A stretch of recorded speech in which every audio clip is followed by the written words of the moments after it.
வணக்கம் நண்பர்களே, நான் தான் உங்கள் செல்லத்தங்கையா பேசுகிறேன். தினம் ஒரு குட்டி கதைகளோடு உங்களை சந்திக்கிறதுல ரொம்ப ரொம்ப சந்தோஷமாக இருக்குது. இன்றைக்கி என்ன குட்டி கதைன்னு பார்த்தீங்கன்னா, ஒருத்தர் சந்தையில் மீன் வாங்கிட்டு வீட்டுக்கு வந்துட்டு இருந்தார்.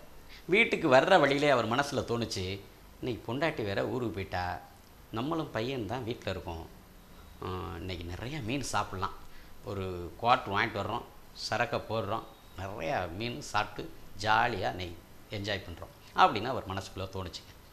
அப்படியே வீட்டுக்கு வந்து மீனெல்லாம் சீர் பண்ணிக்கிட்டு இருந்தார். இதை பையன் பார்த்தான், அம்மா வேறு ஊருக்கு போயிட்டாங்க, அப்பா இன்றைக்கி மீன் குழம்பு வைக்கிறாரு, இன்றைக்கி அப்பாவும் நம்மளும் தான், நிறையா மீன் நமக்கு கிடைக்கும், நம்ம நிறையா சாப்பிட்லாம் அப்படின்னு அவனும் ஆசையை வளர்த்துக்கிட்டு பசங்களோட விளையாட போயிட்டான். அவன் விளையாண்டுக்கிட்டு இருக்கிற இடத்துக்கு பக்கத்தில் இவர் சமையல்லாம் முடிச்சுட்டு தன்னோட நண்பர்களோட அப்பங்கார் பேசிகிட்டு இருந்தார்.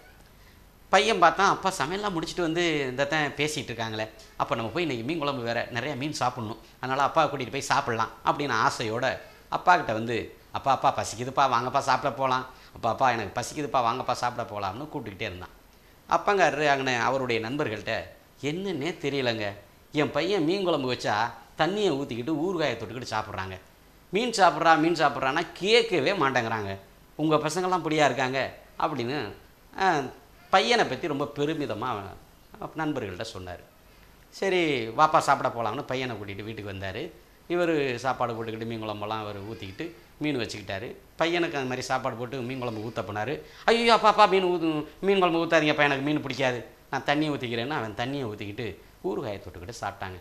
இப்போ இந்த கதையிலேருந்து நமக்கு என்ன தெரியுதுன்னா, இப்படி தாங்க தன்னோட காரியத்தை சாதிக்கிறதுக்காக சில பேர் மற்றவங்கள புகழ்ந்துடுறாங்க. அதாவது இப்போ எந்த சூழ்நிலையாக இருந்தாலும் சரிங்க, நம்மளை ஒருத்தர் புகழ்றாங்கிறதுக்காக நம்மளுடைய விருப்பத்தை என்றைக்குமே விட்டு கொடுக்கக்கூடாதுங்க. அதாங்க அந்த கதையோட தீர்வு. நன்றி. என்னங்க, நம்ம திரைப்பட இயக்குனர் செல்லத்தங்கையா சாரோட குட்டி கதைகள் பிடிச்சிருந்தனா லைக் பண்ணுங்க, ரொம்ப பிடிச்சிருக்கா ஷேர் பண்ணுங்க. தொடர்ந்து இதே மாதிரி குட்டி கதைகள் கேட்கணும் அப்படின்னு ஆசைப்பட்டீங்கன்னா சப்ஸ்கிரைப் பண்ணுங்க.